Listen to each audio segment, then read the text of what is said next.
Longtime beautiful defensive mind, easy Ed Donatel had come in to replace Mike Zimmer's defense, revamp things, implement a 3-4, Watt and some more, and the Vikings defense was going to complement perfectly to Kevin O'Connell's nuclear offense, putting up points, looking good, and week one, it was looking pretty damn good. 23-7 romp over the greasy, grimy Green Bay Packers. Aaron Rodgers looking every single year of his 97 years old. Hashtag bird bones. And it looked like Zimmer, maybe he was the problem with that defense since personnel-wise, it is very largely intact. Then comes Monday night.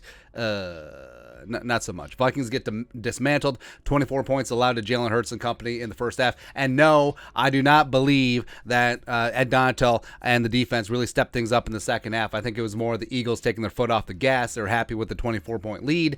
So whatever. They easily could have scored 50 if they wanted to. And then Zimmer was like, I'm back, baby. I'm back. But the stark difference between week one and week two was pretty startling. So week one against the Packers, 7 points. Yeah, the alleged back-to-back NFL MVP only puts up 7 points.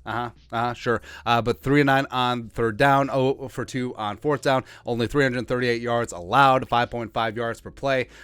Rodgers completed 66.7% of his passes, blah, blah, blah, blah, blah. Turned him over twice, got after it. 28 minutes and 37 seconds, time of possession. Eagles week two, Now, you have to take these numbers with a grain of salt because, like we said, the Eagles certainly called off the dogs in the second half, man. They could have got after it more, but 24 points, 7-13 on third down, which is not good. It's no bueno. 486 yards of offense, which would have been second most allowed on Zimmer's defense last season. 7.1 yards per play. They allowed Jalen Hurts, who is not known as an accurate quarterback. He's working that way, trust me, but he's not there yet. 323 yards passing.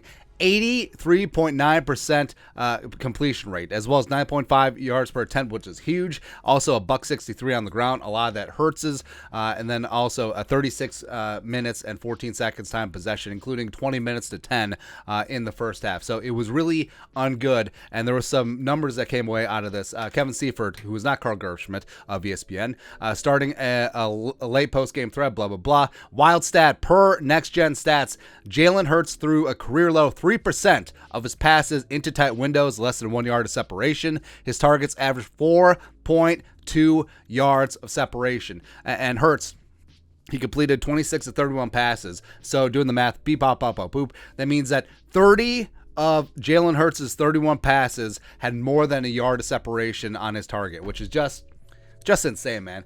We just have to be closer in coverage, Patrick Peterson said. And that was the most frustrating thing about the Eagles game, is that you could tell, like, even after halftime when they had time to make adjustments, those receivers were running free underneath, and the cornerbacks were 8-9 yards off of the receivers. It just doesn't make a lot of sense, man. But then you get into the running game, where the Vikings using it, Eric Eager, Pro Football Focus, the Vikings are using an average of 5.77 men in the box on base downs, only team below 6.0. This is the Fangio influence. So one of the reasons why the Vikings are struggling against the run is they just simply don't have the manpower, which inside the box and stopping the run, which is kind of frustrating too, because if you look at the Vikings freaking depth chart, man, it's like how you got Harrison Phillips, you got Diesel Dalvin Thompson, Jonathan Bullard is no slouch against the run, Danielle Hunter is great at setting the edge, you got Kendricks, you got Hicks. How is this defense bad against the run? You spent a lot of money, there's a lot of star power up front, so I don't understand it. And again, maybe it does come back to just a numbers game where teams are able to run because the Vikings don't have enough men in the box. And then so Zimmer's defense primarily played man, and Ed Donatel shifted into a 3-4. Also, they made a shift to zone. Seifert again. Vikings defensive coverage through 2 games per ESPN Stats of Info. Man, 7.7% lowest in the National Football League. Cover 2, going back to Leslie Frazier's Tampa 2, 46.2% highest in the National Football League. Pretty clear identity there for better or for worse. Now, Tampa 2 is perfectly fine. Cover 2 is perfectly fine if you can get pressure with 4. The Vikings did. Game 1 against the Packers, they did not. Game 2 against the Eagles. So it's an issue.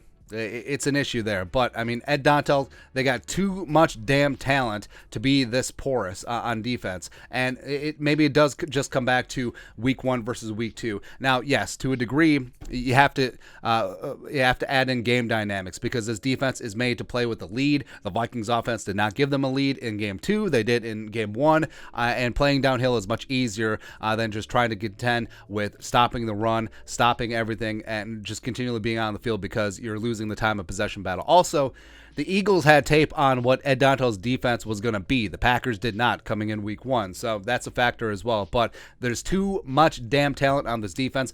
Get it fixed, and they got to get it fixed quickly because short week. They're only practicing on Thursday, Friday ahead of the Sunday showdown against the Lions because they travel to London right afterwards to play the Saints. But the Lions are no pushover, man.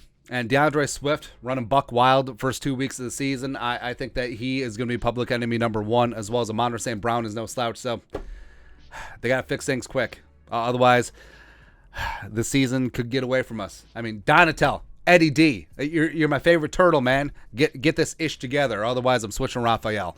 But your thoughts are thoughts. Fixing Ed Dontel's defense from week 2's debacle. Let us know your thoughts and our thoughts in the comment section below. Subscribe for daily Vikings takes. Want to support the work? Put a little something in the Venmo. But until next time, Skol, production value.